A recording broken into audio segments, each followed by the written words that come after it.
अस्सलाम वालेकुम दोस्तों, कैसे हैं? उम्मीद करते हैं कि आप खैरियत से होंगे। तो पीएसटी और जेएसटी जो जॉब्स हैं वो टीचर्स को क्यों नहीं मिल रही, उनके आर्डर क्यों नहीं मिल रहे टीचर्स को। तो सरदार शाह का क्या फ़ैसला है इस पर? तो सरदार शाह ने इस पर एक फ़ैसला दिया है, जो देखें कि ये फ़ैसला आपके फ़ेवर में है कि नहीं। तो जो भी ऑर्डर्स हैं जो ईसीटी के हैं और जो जेएसटी के ऑर्डर्स हैं वो भी क्यों नहीं मिल रहे अभी तक, और सरदार शाह का क्या मौक़िफ़ है, उसका क्या कहना है। तो आपने करना क्या है, सबसे पहले अगर हमारे चैनल एमडी एसएल टेक पर नए हैं तो हमारे चैनल को आपने सब्सक्राइब कर लेना है, क्योंकि हमारे इस चैनल पर जॉब रिलेटेड वीडियोज़ आपको मिलती रहती हैं। आप नोटिफिकेशन वाले बेल को क्लिक कर दें, ऑल पर क्लिक कर दें, ताकि आपको हर न्यू आने वाली वीडियो का नोटिफिकेशन सबसे पहले पहुंचे। वीडियो को लाइक कर देना है। तो चलिए सुनते हैं सरदार अली शाह को कि सैयद सरदार अली शाह ने मतलब क्या मौक़िफ़ दिया है और क्यों जेएसटी, पीएसटी, ईसीटी, जेएसटी इनके ऑर्डर्स नहीं मिल रहे। तो चलिए सुनते हैं। शाह साहब, असल मसला तो था ही पीएसटी और जेएसटी वालों का, उसका तो कुछ नहीं हुआ, क्या कहेंगे? अच्छा, वो उम्मीदवार अब मजीद वेट करें या ना करें? देखें, हमारे ऑनरेबल स्पीकर साहब का, अपोजिशन लीडर साहब का और जितने हमारी कमेटी के मेंबरान हैं उन सब का, उन्होंने इस हवाले से जो डिपार्टमेंट के मसाइल थे, इश्यूज थे, उनको भी सुना।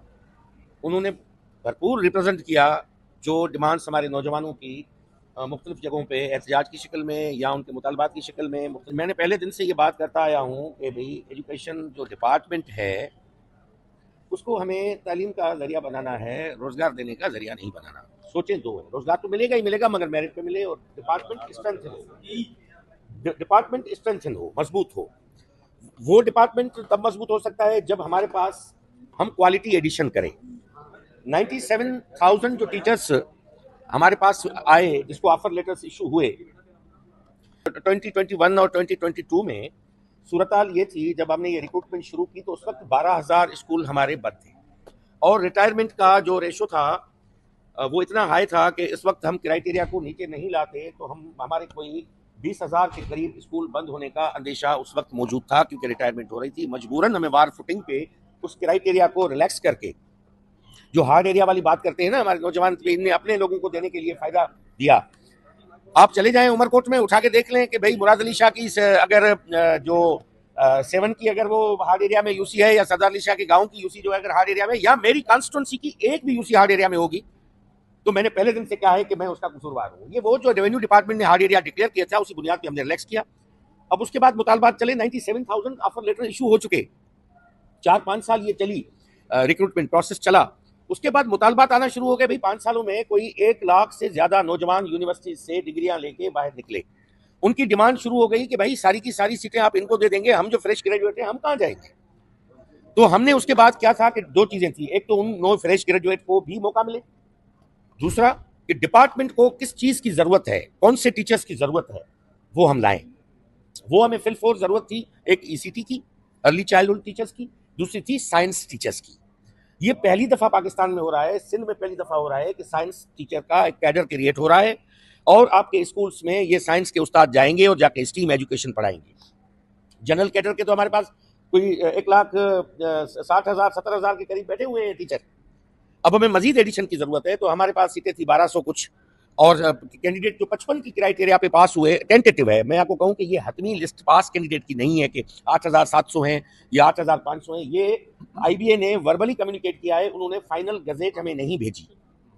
वो फाइनल जब गजेट भेजेंगे, कि उनके कुछ वहां पे सवालों पे इख्तलाफ थे, कुछ नौजवानों ने वहां पे कंप्लेंट्स की हैं, वो उनका मसला है, आईबीए का, हमारा नहीं है। उसको वो जब ठीक करके जो फाइनल लिस्ट हमें भेजेंगे तो हमें पता चलेगा कि कितने टीचर्स हैं।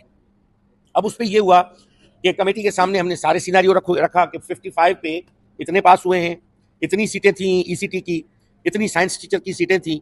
अब मजीद जो इतने पास हुए हैं हमारे कैंडिडेट्स जो साइंस टीचर्स, तो कमेटी की और सबकी इत्तेफाक राय से ये था कि अब फ्रेश ग्रेजुएट्स जो हुए हैं उनको मौका दिया जाए, उनको ये ऑफर लेटर्स इशू किए जाएं, और जितने 55 से ऊपर आए हैं पास होके उन सबको आप ले लें साइंस टीचर, क्योंकि साइंस टीचर की जरूरत है हमें। ये डिसीजन हुआ। ईसीटी के हवाले से फैसला ये हुआ कि क्राइटेरिया को कोर्ट ने कहा है कि किसी कीमत पे कम न किया जाए। ईसीटी की पॉलिसी बनी हुई है, रिक्रूटमेंट पॉलिसी बनी हुई है, क्योंकि इससे पहले हम एक बैच ईसीटी की ले चुके हैं। तो कोर्ट ने उस पॉलिसी पे स्ट्रिक्टली रहने के लिए डिपार्टमेंट को किया है, बहुत से रेफरेंसेस देके कि आप पॉलिसी पे चलें और इसको कम करने के लिए आप ना जाएं और फ्रेश आप टेस्ट करवाएं। तो कमेटी ने हुक्म किया है कि इस वक्त जो पास हुए हैं 55 पे, उन सबको आप ले लें और इसके बाद बाकी जो सीटें आपकी बचती हैं आप बढ़ा सकते हो तो सीटें बढ़ाओ और 3 महीने के अंदर दूसरी टेस्ट आप भेजें IBA को और दूसरी टेस्ट कंडक्ट करवाएं। जो रह चुके हैं तो वो अगेन अपीयर हो जाएं और अपीयर होकर वहां से अपने आप को क्लियर करवा लें। जो कुछ तो निकल गए, बाकी जो बचते हैं वो फ्रेश टेस्ट में बैठे, क्योंकि ये कोर्ट के डिसीजंस की रूह में रोशनी में ये फैसला हुआ। तो ये पूरा सिनेरियो था। अब वो कोर्ट का भी इशू है और कोर्ट के जजमेंट को लॉ डिपार्टमेंट को लिखा जाएगा, कमेटी लिखेगी और AG ऑफिस को भी लिखेगी कि वो अपना ओपिनियन दें कि जो कोर्ट ने दिया है। और दूसरी बात, तो सीटें तो नहीं है हमारे पास। दूसरा ये कि STR के मुताबिक भी अगर हम जाएं तो जहां पे पास कैंडिडेट है, मिसाल के तौर पे मैं हैदराबाद का मिसाल देता हूं, मुझे एहसास है उन नौजवान